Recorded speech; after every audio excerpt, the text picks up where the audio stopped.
Hey guys, welcome back. Please hit the like and subscribe buttons, and let's get straight into it. Did I go too far? I kicked out my sister after she ruined my wedding dress.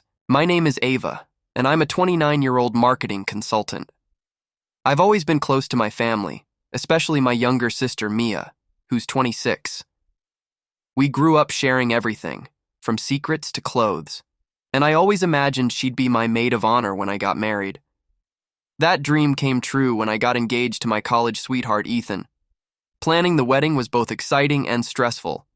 Ethan and I wanted a perfect day to celebrate our love, and every detail mattered to us. My parents were supportive, and Mia seemed thrilled, but as the wedding day approached, I noticed a change in her behavior. She became distant and less enthusiastic about the wedding preparations. I attributed this to her recent breakup and tried to be as supportive as possible. The centerpiece of my wedding was my dress, a gorgeous custom-made gown that I had spent months designing. It was my dream dress, embodying elegance and simplicity. Mia knew how much this dress meant to me. She was there when I chose the design and saw my eyes light up the first time I tried it on. A week before the wedding, disaster struck.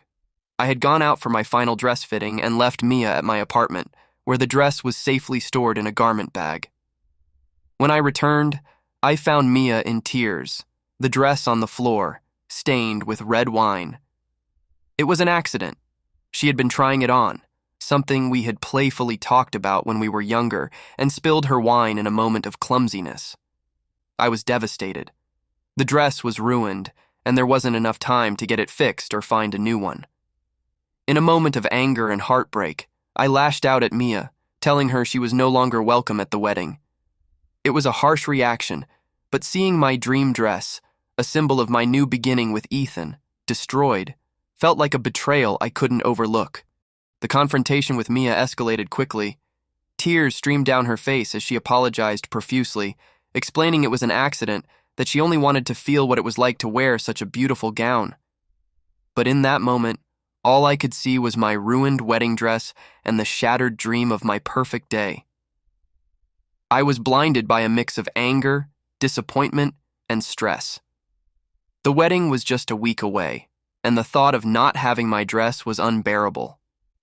I told Mia that her carelessness and lack of respect for my belongings were unforgivable. The argument spiraled, with years of unspoken grievances coming to the surface. Mia accused me of always being the favored child, of having everything come easily to me, while she struggled to find her place in our family and in life. In a fit of rage, I told Mia she was no longer welcome at the wedding. I couldn't bear the thought of looking at her on my wedding day and being reminded of what she had done. Mia left my apartment in tears, and I was left alone with the wreckage of what was supposed to be the happiest time of my life. The aftermath of our fight was a whirlwind of emotions. My parents were torn. They understood my anger but were devastated by the thought of us being at odds on what should be a joyous occasion. Ethan was supportive but encouraged me to reconcile with Mia, reminding me that while the dress was important, the day was ultimately about our love and the joining of our families.